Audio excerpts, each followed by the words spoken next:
الحمد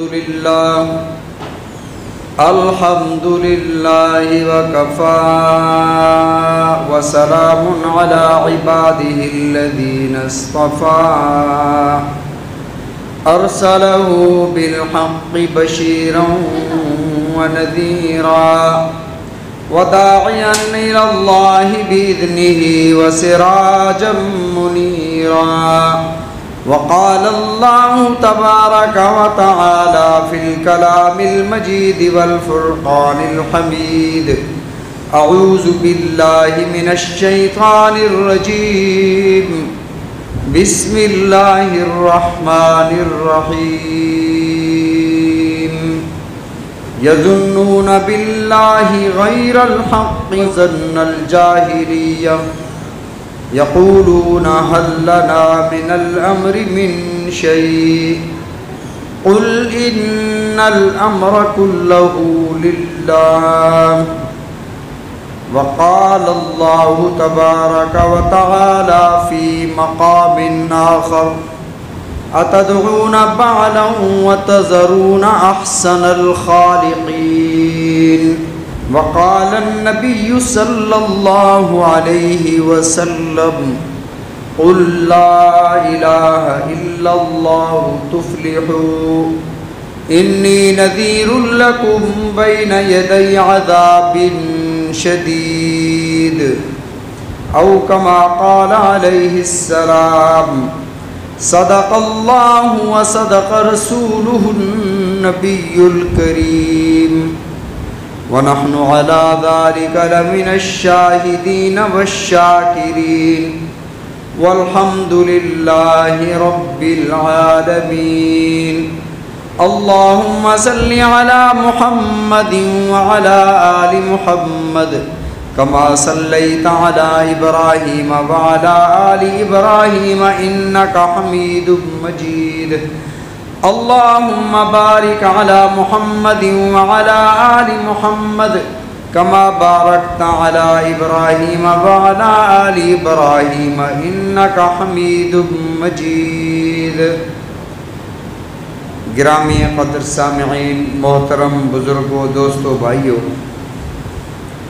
آپ حضرات کے سامنے کلام مقدس فرقان حمید سے چند آیات اور حدیث مبارکہ تلاوت کی. دعا ہے کہ رب العزت مجھے صحیح بیان کرنے کی اور ہم سب کو اخلاص کے ساتھ سمجھنے کی، عمل کرنے کی توفیق عطا فرمائے. مجھے حق کہنے کی اور ہم سب کو حق سمجھنے کی اور اس پر عمل کرنے کی توفیق عطا فرمائے. آمین ثم آمین. ربیع الاول کا آغاز ہو چکا ہے. ربیع کا معنی بہار، اول کا معنی پہلی بہار. نبی رحمت صلی اللہ علیہ وسلم کی ولادت باسعادت سے قبل، آپ کی بعثت سے پہلے، یہ انسانیت جہالت کے گھٹا ٹوپ اندھیروں میں ڈوبی ہوئی تھی. اللہ کو اس سسکتی ہوئی انسانیت پر ترس آیا تو رب کائنات لم یزل نے امام الانبیاء، اخطب الانبیاء، مقصود کائنات حضرت محمد الرسول اللہ صلی اللہ علیہ وسلم کو تمام عالم کی رہنمائی کے لیے اس کائنات میں مبعوث فرمایا تاکہ جہالت کے اندھیروں میں علم کی شمع جلائی جا سکے. نبی رحمت صلی اللہ علیہ وسلم کے اس دنیا میں قدم رنجہ فرمانے سے قبل رسول اللہ صلی اللہ علیہ وسلم کے ولادت بعد سعادت سے پہلے انسانیت صرف بات عرب دھرتی کی نہیں ہے، پورے عالم انسانیت اندھیرے میں ڈوبا ہوا تھا. ظلم و ستم کا دورہ تھا. روئے زمین پر ہر انسان نے، ہر قبیلے نے، ہر بستی میں، ہر محلے والوں نے اپنے اپنے بت بنائے ہوئے تھے اور اپنے پیارے رب کو چھوڑ کر تراشے ہوئے بتوں کی عبادت کیا کرتے تھے. مالک کائنات کو جہالت کی تاریکیوں میں ڈوبی ہوئی انسانیت پر ترس آیا تو رسول اللہ صلی اللہ علیہ وسلم کو اللہ نے ہدایت کے لیے اور انسانوں کی رہنمائی کے لیے منتخب فرمایا۔ نبی رحمت صلی اللہ علیہ وسلم کی آمد سے قبل معاشرے میں جو چل رہا تھا اس کے چند ایک واقعات اور چند باتیں آج کے مختصر وقت میں گوش گزار کروں گا۔ میرے آقا علیہ الصلوۃ والسلام کی ولادت سے پہلے ایک عورت کی قدر کیا تھی؟ ماں کا رتبہ سب سے بڑا ہوتا ہے، انسانیت میں ماں کی شان سب سے بلند ہے، لیکن اس ماں کو اس معاشرے میں والد کی وفات کے بعد تقسیم کر لیا جاتا اور بیٹے اپنی ماں سے نکاح بھی کر لیا کرتے تھے، اور کبھی ایسا بھی ہوتا کہ اپنی ماں کو بیچ کر پیسے آپس میں بانٹ لیے جاتے۔ تاریخ کی کتابوں میں یہ بات موجود ہے کہ نبی رحمت صلی اللہ علیہ وسلم کی ولادت باسعادت سے قبل ماں کو بیٹوں نے بیچا اور 6 حصوں میں یا 9 حصوں میں ان پیسوں کو تقسیم کیا۔ بیٹی کی حالت یہ ہے کہ جس بیٹی کے گھر میں موجود ہوتے ہوئے جب والد تھک ہار کر واپس گھر میں قدم رکھتا ہے اور بیٹی مسکرا کر اپنے والد کا استقبال کرتی ہے تو سارے دن کی تھکاوٹ والد سے اتر جاتی ہے۔ اس لخت جگر کو والد نے کیا کیا؟ والد نے 6 سال تک تو اپنی بچی کو پالا، پھر سینے پر پتھر رکھ کر زندہ زیر زمین دفن کر دیا۔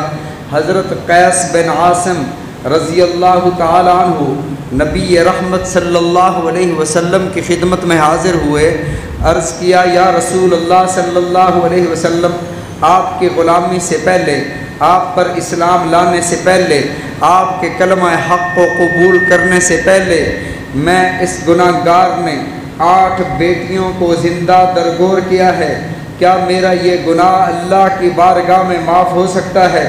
تو رسول اللہ صلی اللہ علیہ وسلم نے ارشاد فرمایا، اے میرے صحابی، الاسلام یہدم ما کان قبلہ، اسلام پچھلے سارے گناہوں کو مٹا دیتا ہے، اسلام پچھلے سارے گناہوں کو ختم کر دیتا ہے۔ وہ گناہ تو تیرا معاف ہو گیا ہے، لیکن ہر بیٹی کے بدلے میں ایک غلام اللہ کی بارگاہ میں اللہ کی رضا کے لیے آزاد کر دے۔ عرض کیا یا رسول اللہ، میرے پاس غلام تو موجود نہیں ہے، میرے پاس اونٹ موجود ہیں، اجازت ہو تو میں اللہ کی راہ میں اونٹوں کی قربانی دے دوں۔ تو رسول اللہ صلی اللہ علیہ وسلم نے ارشاد فرمایا، ہاں میرے صحابی، ایک ایک بیٹی کے بدلے میں جو تو نے زندہ درگور کی تھی، زندہ دفن کی تھی، اس ایک ایک بیٹی کے بدلے میں ایک ایک اونٹ اللہ کی راہ میں اللہ کی رضا کے لیے قربان کر دے۔ معاشرے میں بیٹی کی حالت یہ تھی، اور معمولی باتوں پر جنگیں شروع ہو جاتی اور سالہ سال تک نسل در نسل وہ جنگیں چلتی رہتی۔ صلح نام کی کوئی چیز نہیں تھی، اور وصیت کر کے جایا جاتا کہ میرے بعد اس جنگ کو تم نے آگے جاری رکھنا ہے۔ شراب کو پانی کی طرح پیا جاتا تھا۔ رسول اللہ صلی اللہ علیہ وسلم نے جب صحابہ کرام رضوان اللہ علیہم اجمعین کو اللہ کا یہ حکم سنایا کہ اللہ نے آج کے بعد شراب کو حرام کر دیا ہے، تو صحابہ فرماتے ہیں ہم میں سے کئی ساتھی ایسے بھی تھے جنہوں نے شراب کے کاروبار میں اپنا پیسہ، اپنی رقم لگائی ہوئی تھی۔ انہوں نے شراب کے بھرے ہوئے مٹکوں کو توڑنا شروع کر دیا، اور مدینہ طیبہ کی گلیوں میں شراب کی بو آتی تھی، اور کئی دنوں تک نالیوں میں شراب بہتی رہی تھی۔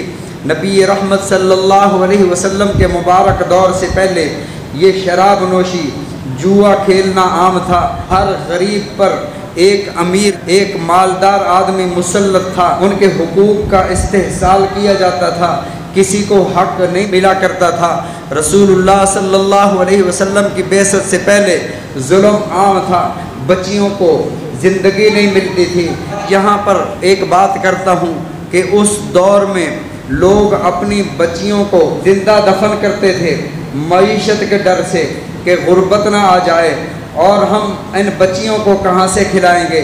2 قبیلے ایسے تھے جو اس وجہ سے زندہ دفن کرتے تھے کہ ہمارے دروازے پر کوئی داماد بن کر نہ آئے۔ اللہ نے